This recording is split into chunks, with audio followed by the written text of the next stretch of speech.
పవన్ కళ్యాణ్ గారి పనితీరు ఎలా ఉంది ఈ సంవత్సరంలో? జగన్మోహన్ రెడ్డిని దింపేయాలి, ఏం చేయట్లేదని ఎలక్షన్ టైంలో చాలా బాగా చెప్పారు. ఆయన అధికారంలోకి వచ్చాడు, ఆయన ఎలా పనిచేస్తున్నాడు?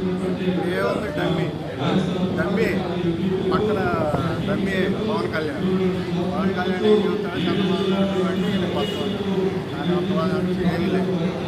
జగన్మోహన్ రెడ్డి ఎందుకు ఆయన వల్ల కాక ఆయన పక్షాన చేరాడు. ఆయన పక్షాన చేరి ఆయన చెప్పినట్టు అంటున్నాడు. అధికార పక్షం మేమే, ప్రజల తరఫున పోరాటం చేసేది కూడా మేమే, జనసేన అని చెప్తున్నారు పవన్ కళ్యాణ్. అది జరగని పని, అది ఎవరి పని, ఆయన చేయలేడు అవన్నీ. ఆయన వల్ల కాదు. నేటి వెలుగైతే అసలు ఒక సీటు కూడా రాదు. అందుకని ఆయన పొద్దు పెట్టుకొని చంద్రబాబు గారి మధ్యలో చేరి ఆయన చెప్పినట్టు విని ఆయన చెప్పినట్టు చేస్తూ ఉంటే ఏదో కొన్ని సీట్లన్నా కొంత మనకి అవగాహన లేకపోతే ఏదన్నా వచ్చింది అని ఆశ తప్ప ఈసారి ఈ అవకాశాలే లేవు, వచ్చే అవకాశం లేదు.